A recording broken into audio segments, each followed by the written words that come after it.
চুরি করিয়া হলেও কোরবানি দিব, এই ফজিলত থেকে বাদ দেওয়া যাবে না। তবে চুরি করতে কই যাব?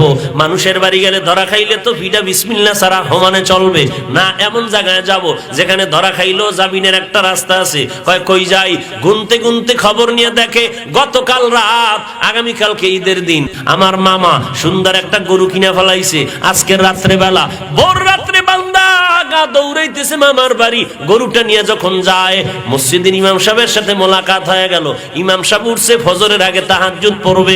হঠাৎ দেখে ওই এলাকার বান্দা, গরিব মানুষ, গরু নিয়ে যায়। কই যাও? বলে হুজুর দোয়া করেন, দেখা হয়ে গেছে, দোয়া চাওয়ার সময় পাইতাম না, যখন পাইয়ে গেলাম দোয়া করেন। কি বলে? দোয়া করবেন, এই গরু কোরবানি দেবো ইনশাআল্লাহ। তুমি না গরিব মানুষ, গরু ফাইলা কই? ফাইলাম কই? ভোর রাত্রে আনছি, বুঝেন না? কই ফাইলাম? কই ফাইলা? কয় হুজুরে গরু আনছি মামার বাড়িতে।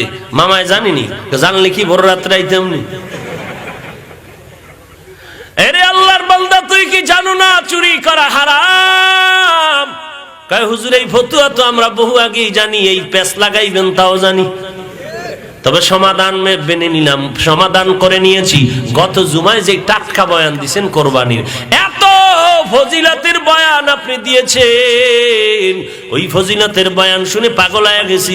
এবার চিন্তা করলাম, এবার চুরির তো একটা গুনাহ হবে, হিসাব মাইনাস প্লাস করে ফেলেছি। চুরির গুনাহ আর কোরবানির ফজিলত হবে সমান, মাঝখানে গরুর গোশত খামু ফাও।